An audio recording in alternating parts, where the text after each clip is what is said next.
So my name is Vinay Nachani. I lead software sales for Cisco. And today what we want to walk you through, John Marshall and myself, John will be joining me. He's our director and leader of Enterprise Agreement, enterprise buying programs globally, is we want to talk to you about how we're making it easier for you to consume our innovation that is more and more coming to you via software licensing, right? And so the context here, as you've seen and heard over the last couple of days at Cisco Live, is we are very much in the middle of a transformation, as is the industry, towards software. And before I get into the slides, let me just set some context around that. That is entirely driven by what we see our customers wanting and asking for, right?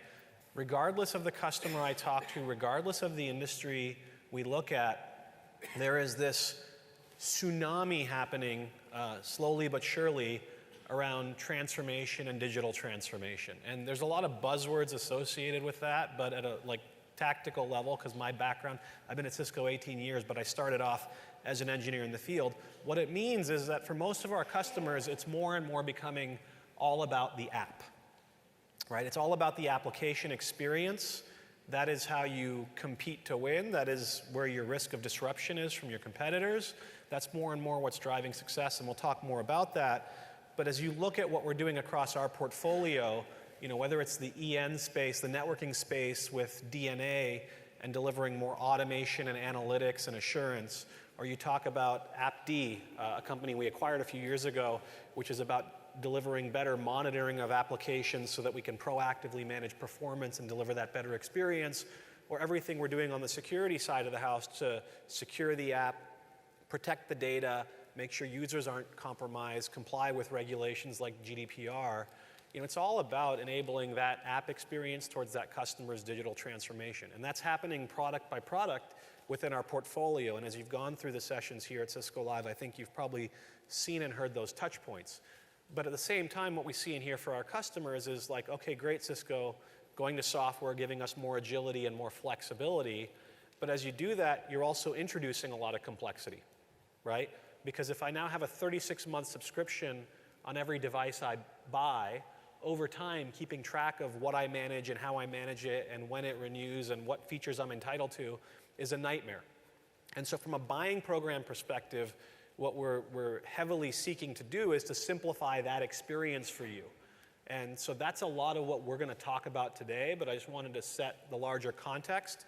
And so with that, we'll jump right in. So I guess first off, thank you for being good and loyal Cisco customers and for the time you're spending here at Live learning about our latest innovation.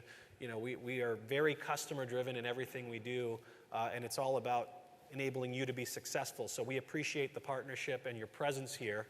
And so with that, what we're going to talk about in terms of how we go through this discussion, and I kind of high-leveled it, but what's happening in the market, like what are the dynamics we see, what do we see customers asking for, and how are we responding to that?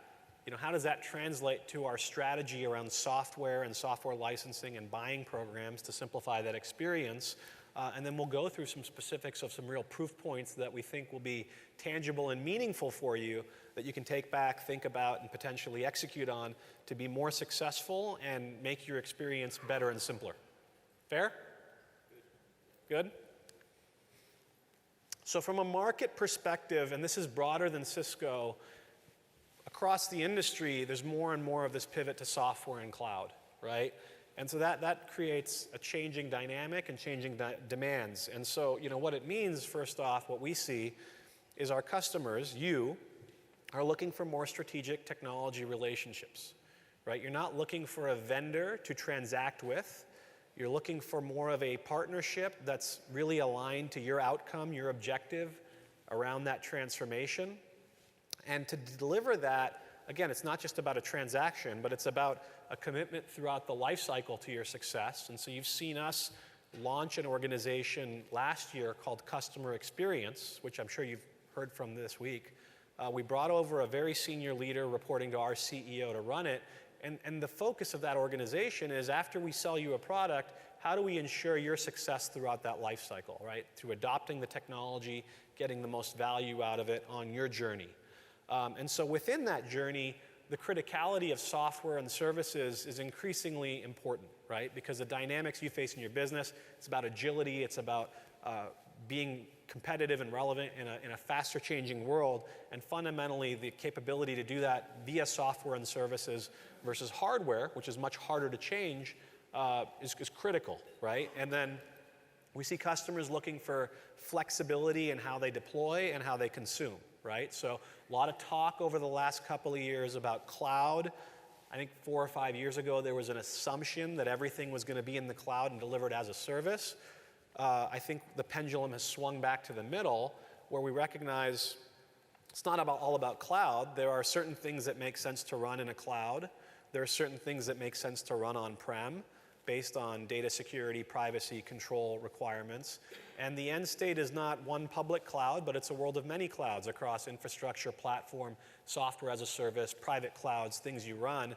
And so we recognize we have to offer customers flexibility in that, right? We also know that we have to offer flexibility in how you consume, because while there's this massive current towards subscription, we're also cognizant that certain customers in certain industries aren't ready for that, and the way they budget and allocate funds, like perpetual or upfront, continues to be relevant. And so, as we move through this transition, I think it's fair to say there's some complexity in terms of all the options we offer, but that's entirely driven by wanting to meet the needs of different customers in different segments and different geographies. And so there's absolutely an effort to be more consistent in how we do that. But fundamentally, we recognize the need to offer that flexibility based on different customer needs, right? And so, what it translates to is these are the things we see our customers, using software to drive. And I think the first one is key, creating a new customer experience, right? So the example I'll use here is personal, and I won't do the standard, and I'm sure the example that you've all heard about and got exhausted about, whether we talk about Amazon or Tesla or any of that, right? What I will talk about is banking, right? So if you think about banking as an example, for decades, the industry was driven by a desire to get physically closer to customers, right? And so what did that mean, right? If you were a bank for a number of decades, you were trying to build and acquire more branches and more ATM locations. Because customer proximity was key. And so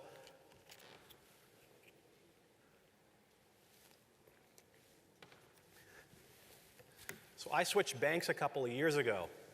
What do you think was the main thing I looked at when selecting a new bank? Anybody? The mobile app.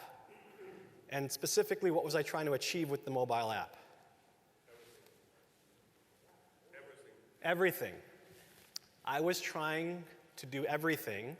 Why? Because the last thing I wanted to do was to go into the branch. Right? So you think about that changing customer experience and what that means, and how it links back to that discussion about enabling the app and enabling transformation. And again, I think that's one example of many, but you can pick the industry and it applies. And I could spend hours on this conversation. Uber Eats is another good one, but I won't go there. So there's that customer-facing dynamic that you talk about. Digital transformation is pretty top of mind, but also the ability to transform process and business model and deliver greater agility, greater efficiency, because the reality is, as the business dynamics are changing, if you have to manually intervene to make a decision on how you structure your network, what your security parameters are going to be, that fundamentally is slow. And so within this, the need for automation, the need for agility from a software perspective is critical. And that's where you see a lot of our focus from an infrastructure perspective of enabling that more automated and agile experience. And then obviously workforce efficiency and innovation are important, because the reality is the new generation entering the workforce just expects this, right? I mean, I've had conversations with new employees, and they look at how we do things on spreadsheet and the fact that it's not available on a portal with like 2 mouse clicks, and they're shocked, right? And so again, that's a continuing pressure that evolves, and it's going to evolve as the workforce evolves. But all of these things are critical, and they're about what software enables, right? And so you talk about the importance of software, and then within that, again, we mentioned the need for flexibility between different models, but one of the questions we get a lot is why are we moving to subscription? And the reality is it's heavily customer driven, right? So what we see is over time, customers' preference there is increasing. The core question we get, and I think this is more relevant on our networking portfolio, and I just want to be transparent about it, is it's great that you're moving to subscription and like recurring payments, but Cisco, what's the recurring value for me? How are you evolving how you build these products and offer value to these products so that I feel like you're not just taking the same product and charging a different way, but actually enabling that experience? And I think when you look at our overall portfolio, whether it's WebEx or Meraki or a lot of our security technologies, there's no question that that is there, and it tends to be less questioned when you're talking about software delivered from the cloud as a service. I think where we've been having to demonstrate that, and I think we have been demonstrating that if you look at the evolution and some of the latest announcements, is on the networking portfolio where you had a model that was very appliance-based, meaning hardware and software sold together, and now we've separated it, and the software is subscription. And within that, we do have commitments to deliver the flexibility, the access to ongoing innovation, and some of those things, and we're demonstrating it over time, but I think that's been a question that we've had to prove out, and again, that's absolutely where we're going. So, you know, that's something we want to hit on subscription. And so when you talk about it, again, it roots back to what are our customers doing. And so we talked about that need to drive the transformation and the orientation around the application.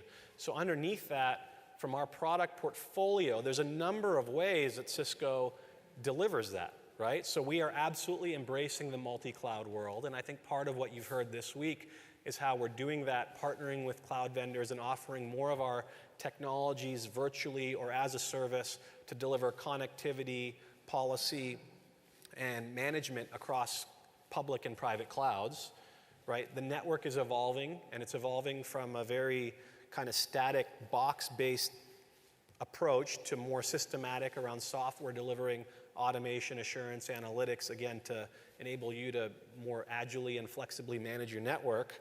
You know, we think data and data analytics are key. And so again, we talk about application dynamics, you talk about tetration, you talk about different products and how they're working together so you can give you insight to what's happening in your network with your key applications real time so you can respond and react faster. You know, security is critical on everything we do. And then we've talked about employee and customer experience, and there's a number of ways we do that.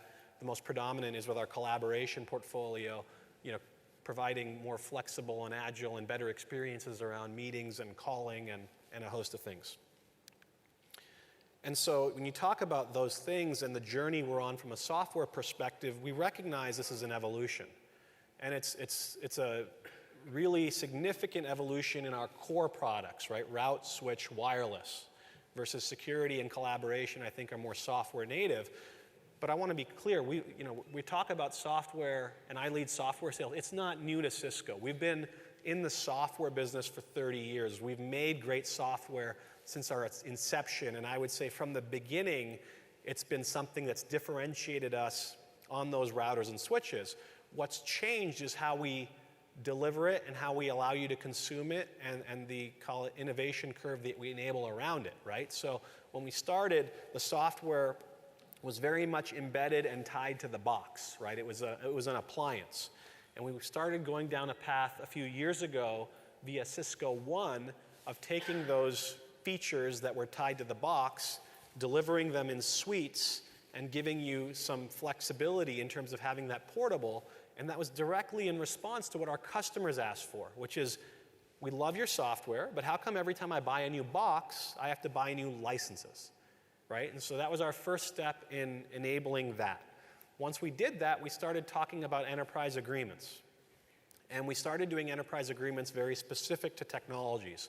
So you have a collaboration enterprise agreement for that set of products around the experience. You had a security enterprise agreement, you had a Cisco One enterprise agreement, and they were great. They offered unparalleled value in terms of how you purchase, consume, and manage our software in terms of simplification. We'll talk more about what that specifically means, but they were very specific to the technology we were talking about.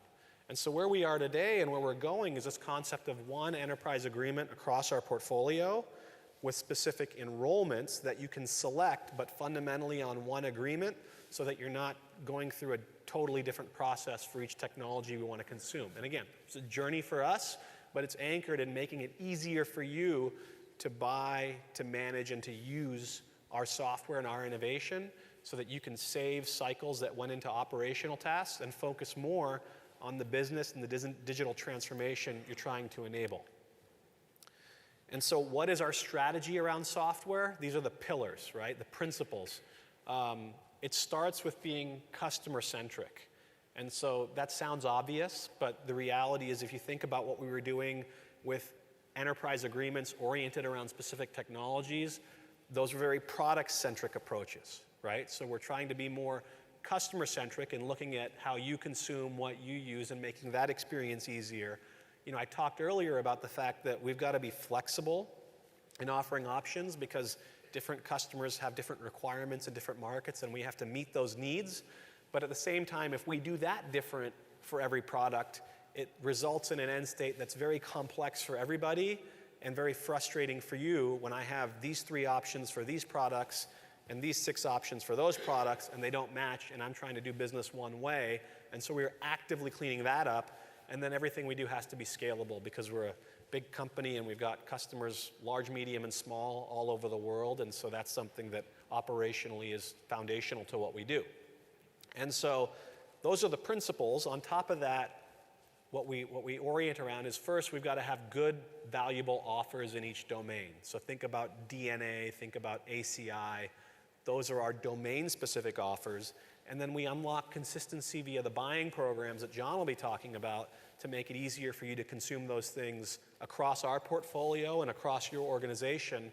And then again, it's not just about selling you something and walking away. We are absolutely transforming our focus to full life cycle in terms of staying engaged with you, understanding your outcomes, and partnering with you, with our partners, along that journey to see you to success and see you to full usage and full value, which changes as we deliver more of that innovation over time. We need to make sure that you understand that, hey, these features and functionalities are now there that weren't there before, and here's how you use them, and all of that stuff. And customers have responded well, right? So this is just some feedback from customers in different industries, and what you see up here is what they're responding to is different, right? And so again, that's where I want to be clear. As we talk about this strategy, there's multiple areas that we're looking to put value in, and we've delivered value in, and John's going to go through them in a second. But you got a retail customer talking about the flexibility they get to use products. Like, we love the flexibility. A law firm talks about the cost savings and the flexibility, but like, for them, they save money. Technology company talks about the predictability financially, which we hear is a really big deal for customers in the world of subscription, like not getting surprised with unexpected bills and charges and price increases and all those things. And then the manufacturing talking about simple consumption across multiple technologies. So those are the proof points, but that's kind of the proof points of the why and all that, but I think it's important that we talk about some specifics. And so to go through the specifics of what we've done, what the value is to you, what it is by domain, by offer, and how it threads together, and what it means to your experience, it's a pleasure to bring up my partner in crime and the man that's been driving this for a number of years, John Marshall, who leads the EA buying program strategy for the OMO. Thanks, John. Pass the baton. Thank you. Okay, as Vinay said, I'm going to go through a couple of things. One is just make sure we're grounded on what is the EA. As many of you know, because I've met most of you, I think, that I have the responsibility for the platform. The platform is what we can plug all these offers into. And so the consistency of how those all get presented is trying to make it easier in and of itself for all of you. So let me take you through. Vinay touched on this on his last slide. These were really the driving principles for why did Cisco want to present an enterprise agreement. In fact, I had this conversation maybe with someone in the room this morning who came to me and said, it's not easy at Cisco to track all these architectures and technologies that I purchased from you, so how can you make this easier for me? And I said, well, where's the issue? Well, the issue is I bought through different partners. I got that over time. I'm managing to contract subscriptions or services that started here and there. They don't all co-terminate. I have trouble knowing where that is. I worry about compliance because I want to call for technical support through my partner. And am I covered or am I not covered, for one thing? Or am I going to have an expiration that I don't want to have it end, or me to owe a financial responsibility and my company has to account for? So all of these played into really what was a main reason why we wanted to look into these kind of programs. And the other main driving force, I would say, is that it's not about buying a contract. This is not what we're selling. It's about where you're at a position with Cisco in those architectures, and you've got a comfortable view of where you're going and rolling it out over time, then this becomes a vehicle to make business through our partners through to us a lot easier than transactionally doing that and trying to maintain continuity across all those purchases. So that's what's really the driving force. Now, as Vinay said, these are enrollments onto a common platform. That was a change we made and announced May of 2017. We had previous offers, but this is the first time we took it to scale. What that meant, by the way, because I was in the collaboration group when we did that one, it meant that Cisco went from availability of its enterprise agreement, I think it was in 28 countries for collaboration and, 20 countries for security, to anywhere in the world that we sell that product, it can be purchased under an enterprise agreement today. So that's at scale today for Cisco. And that was one of the main things about what was it about introducing, the Cisco Enterprise Agreement back in May of the year before, was about that. So let me take you through what it is. What's the value proposition, if you will, in terms of its structure, and how does that get delivered to you as a customer? First, in easier to buy, one of the things that we realized is as you go through transactional buying through multiple locations and all that kind of thing today, you wanted to make sure you're getting the best price. Well, that ended up in I'm going to get 2 quotes. Okay, fine. I rationalize which one. I'm going to go with my appropriation of funds. I get a PO cut. I have to issue that PO. I finally put that through the partner. Then I get access to the software. So a couple of things that we wanted to do with this was to say, look, let's get the predictability of what that price is out of the way. So once you enter into an enterprise agreement, this will lock the price at the time you go in. We don't change it through the entire term. Lock the discount, which we commit back through our partners to commit to you, and allow you that predictability so that if you do increase the quantity, you know exactly what you're going to spend. No ambiguity about it.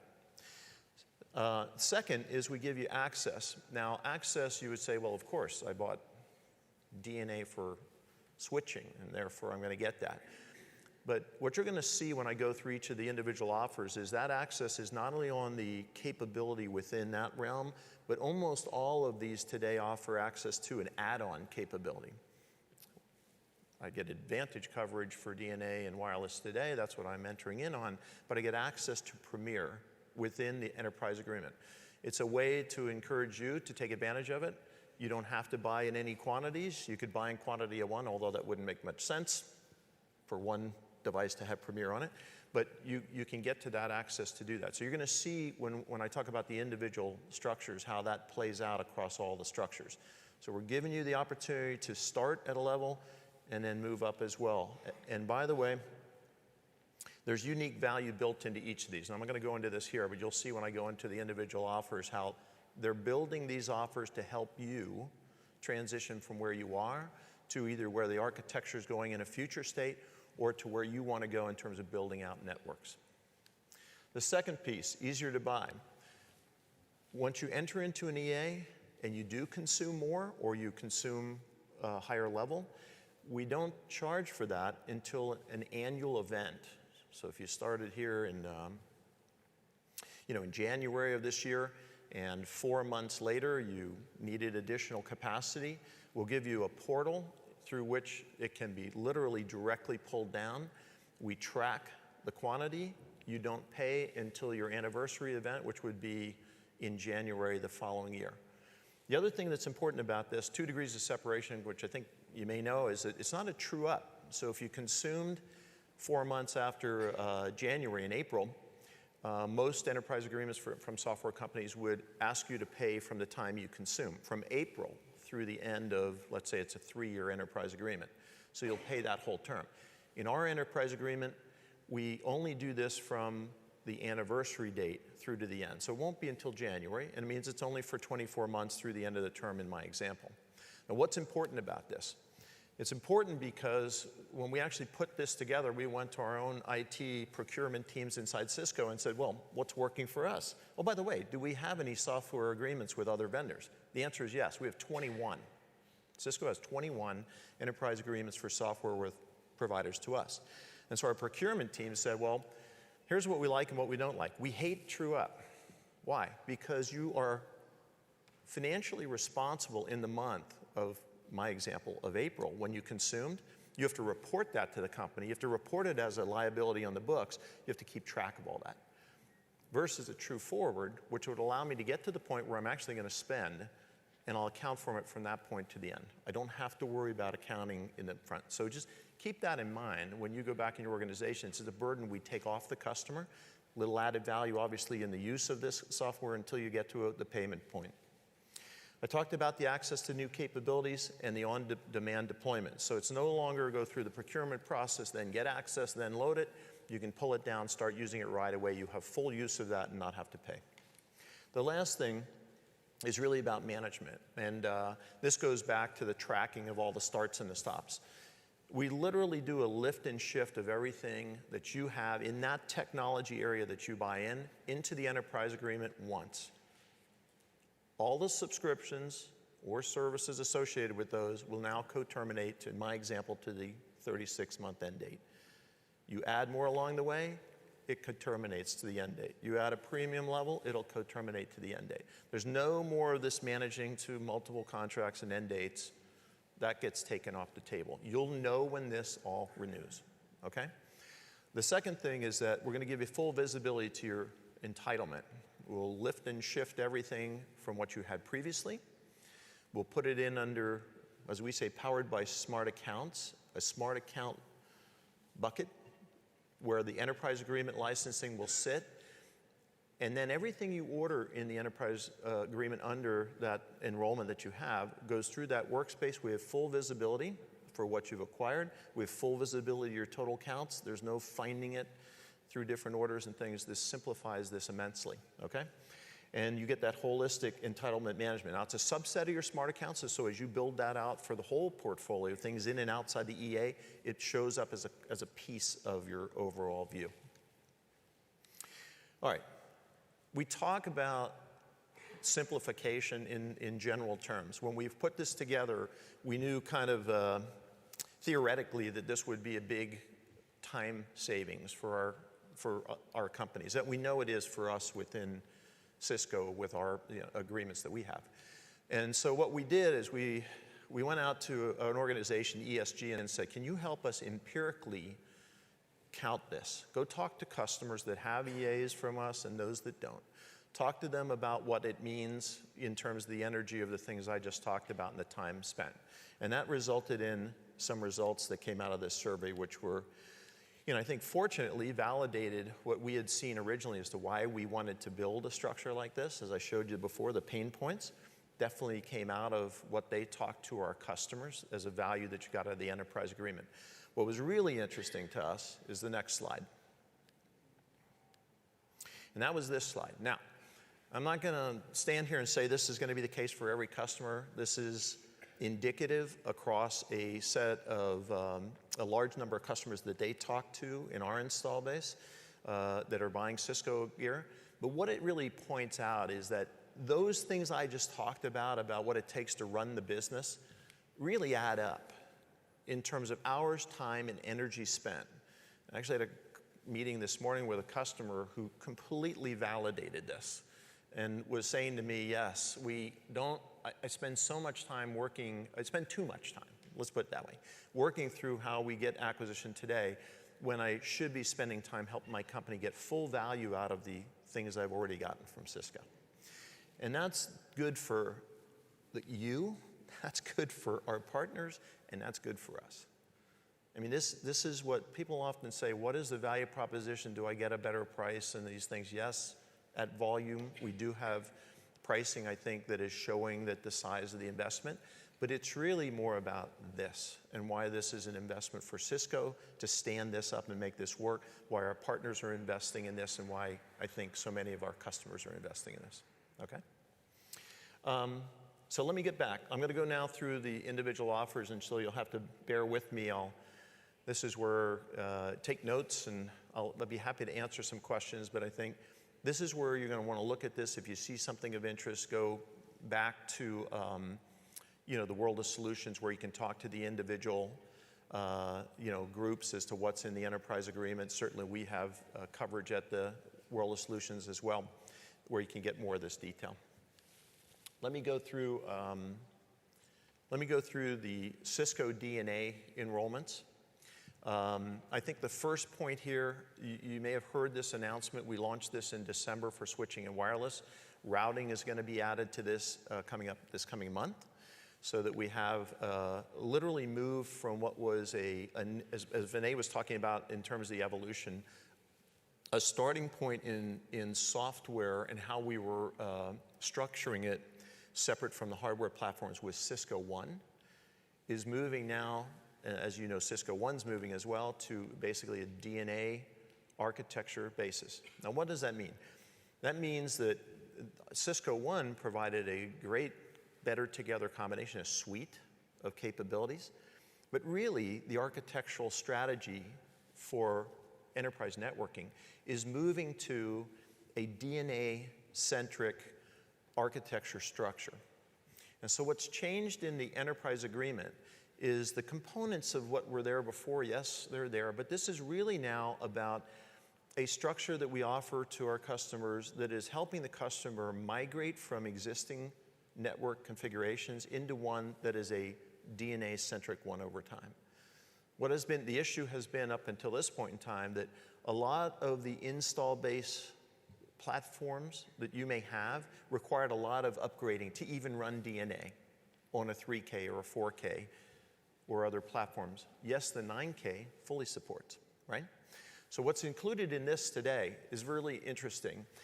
In the DNA enrollment, they're including all of the capabilities that your install base would need to be ready to run DNA. That's the iOS levels, all the things that may or may not be there across that network that you would have to buy a la carte in order to run DNA today. That gets included free. The DNA controller gets included free. You're going to pay a consistent DNA subscription price for the install base today, which is the same as what it would be on the 9K.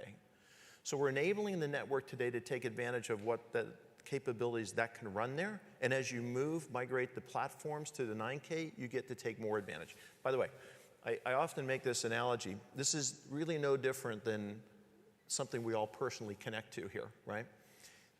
I'm running an ancient iPhone 6. And when I'm ready to stop sweating this asset, I will move to an iPhone 7 or 8 or 10 or something. But the point is that the apps that I have here, I can run now. They run at some level of capability that the 8 will bring out at a better level because it's got the capabilities to do that. The same is going to be true here. You can run your assets that you have today, start the migration to that end state, which is where we're going with everything, and then make the transition to the platforms that really let you pull that out through that software without rebuying that software, okay? The other thing that when you're in enterprise agreement and that you should all know is that we use that smart account. That's really your enterprise agreement contract number. So if you are buying hardware platforms outside, that gets used at the time that those get bought because they're outside of the software EA. And that automatically triggers in the systems for us that you already have an enterprise agreement. You're not going to pay for the software there. Therefore, you're only paying for the hardware on those platforms when you get them. Okay. Couple other things real quick. It is at a DNA Advantage level. That is the base level that we offer in the enterprise agreement. I mentioned the premier levels available above. The other thing in terms of, these are all the things we give you when you go into these. The other thing is what's your commitment? Your commitment on enterprise agreements, particularly in this one, is a enterprise-wide coverage. You define the entity that you want covered, the legal entity, and your divisions and everything else. Within that, the expectation is you're covering all the eligible devices that line up here, and that there's a minimum commitment, which starts at $250,000. Now, that $250,000 used to be per enrollment. It's now able to be spread across any one or up to all three of these. So for a lot of organizations that we talk to, this is really lowering the barrier to entry. And of course, on a 5-year enterprise agreement, that's $50,000 a year in subscription. It's really not a very high mark anymore. All right, I'm going to move on. The second one.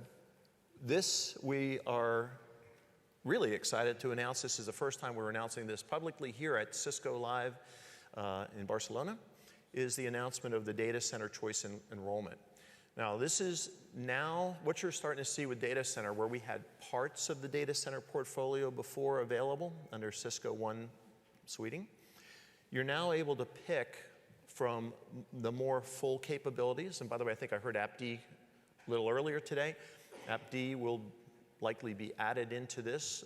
There's still a separate entity legally from Cisco. So once they get moved into the Cisco Inc., we will make them available. Now, we're talking about a pilot enterprise agreement for AppD in the meantime, but they will be coming in. So the plan here is to get all of our applications available. Here, the entry is still the $250,000. It is any 2 or more out of the 6 you see, with the add-on being in the workload optimization. So any 2 of the 6, and the only enterprise-wide commitment is actually in the first 2, the ACI and the HyperFlex. That's where those are on-prem and they have, devices that are in the network. The others is just on the minimum. You can spread this across multiple. Again, there's certain minimums, of course, and you can't do $249,000 in one and $1 in the other, but essentially you can spread that $250K across the multiples. The other thing you're going to see on the lower right hand of the chart here is that choice is now bringing into play better together pricing directly in this structure. And you're going to see this in security as well, that at 2, the price is 5% lower than the a la carte pricing, then discount applied, et cetera. At 3, it's 10. So on up through. So the more that you want to acquire from Cisco in this architectural area, the lower the price is, regardless of where you're adding quantity. Okay? Let me move on. The Collaboration Flex Plan has been in market for some time. This is fundamentally not really changing, has some modifications to it a little bit. Here as well, this is you enter with either Teams and calling, or Teams and meeting, as you see, or you can get all 3. So the combinations are Teams and meetings or Teams and calling. In this case, they also allow for that minimum. Now, in their case, it's 250 knowledge workers minimum, so it's quite a bit lower in terms of the entry level. And again, that's based on eligible users. Now, you're going to see that the user-based enterprise agreements that we have, which here and in security, they have a growth allowance built in, which is 20%. So it allows some capability of the company to grow without having to pay anything in a true forward until they exceed the 20% growth. Okay? And then the last one is security choice. And this is very similar to what I just laid out in data center. This has 3 or more is the minimum entry to get into a security enterprise agreement. They have, there are again minimums per qualifying suite, so that's not a $1 entry. But the coverage is enterprise-wide. These are all knowledge workers like it was for collaboration. So again, within how you define what you want coverage in, it's all not eligible employees in those cases. And here as well, they have the better pricing beginning at 3. Now, if you remember, data center started with a 5% better price with 2, went to 10 at 3. This starts at 10% better and is the exact same progression, if you will, up to, I think, a maximum of 6, where you get to the very best price together. Now, the optional add-ons across any of these are Threat Grid, AnyConnect, and Cisco Defense Orchestrator, and the virtual private cloud. So there's actually access, as I said, in all of these to a level up if you want to layer those in on top of the basic capabilities that are in these. All right. Behind, oh, question.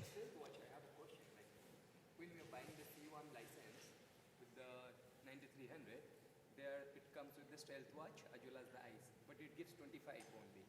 But it's a 48-port switch on 9300. How does that work? You want to? Let's take it offline. Okay, we'll stay afterwards and we'll cover that. I'll let the experts answer the detail question. One more question also, like I had a controller, wireless controller 5520, that is having the fixed license, that's the 50A license. Is this in Meraki or is this in? That's a Cisco physical controller, okay. 5520. It's by default, it comes with the 50 license, so I do have that. But I want to convert it to the smart license. Then what the procedure?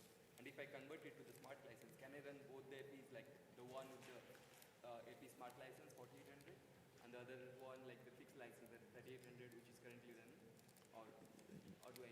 Yeah, again. Question. I think let's take that offline because it's not directly. Yeah, it's a little. It's going to be two parts to that answer, part in the enterprise agreement and part that's going to how that works outside the enterprise agreement. So let's just hold on that one. So don't go away. Okay. The other thing I want to talk about is the management portal that I mentioned that all the customers get, just so you get a sense for that. This is also unique in Cisco in that it gives that one place to go across all of these enrollments. Now, I will say today that collaboration has its own user interface that is the exact same interface, whether that's buying transactionally in a volume program or under the enterprise agreement. So their interface is separate. We're looking to integrate those so you can jump off to everything from one place. Today, this portal is supporting all of security and all of the infrastructure, so enterprise networking and data center interfaces. So you'll be able to see that total. This is, as I said before, the view, manage, renew. It'll talk about, but really what it's talking about is it's letting you know what's coming in terms of quantities that are to be placed into the true forward. So that's the single source of truth for what the volumes will be and what that count will be at the time of the annual discussion around true forward, okay? And I think what the key features are kind of what we've heard back from our customers that they like about it. And I've mentioned these, I don't know to go into a lot of detail, but I would say that we're continuing to evolve this. This is a kind of a real first use case for Cisco across all these architectures and portfolios. So it's been widely received very positively. I would say there's a lot of work, because if you know the history of Cisco, and I've been around for a while, through acquisitions, we've had a tremendous volume of different license structures and, of course, products and applications that we've been integrating into a common look and feel. So that's been a huge challenge of ours. But it's coming through in this portal in a way that we've never presented it to a customer before. So we're continuing to refine it. And I think if you already have an enterprise agreement, you probably know that it's there, but it's not there all the way. So it's getting there. And I can tell you that you're going to see improvements coming out of this over the next half year or so that are going to really make this quite something special for us anyway. I'll leave you with this and then we can stop, which is that where do you go next? So a lot of customers I've been talking to this week are saying, well, sounds interesting. I have two things for you. When's the right time for me to look at an enterprise agreement? When does it make sense? And I would say that's a conversation you should have with your partner and your Cisco account team to look into it. I will tell you this, though. There's no right or wrong time to do it. In other words, as you're continuing to acquire services and solutions from Cisco, we keep track of all that. So when you're ready to go into an enterprise agreement, we'll actually adjust that agreement's price for any unused portion of a subscription or a service that you have today. Oh, I just bought 3 years of Swiss on these products that are going to now fall under this subscription coverage. I'm a year into it. I have 2 years of that value. What happens to that value? And we'll essentially, when you sit down with your team, they will assess that value's dollar amount and adjust the initial enterprise agreement down for that amount. So you're not paying twice for anything. So there's no right or wrong time. If it makes sense now to do it, great. The adjustment's what now is.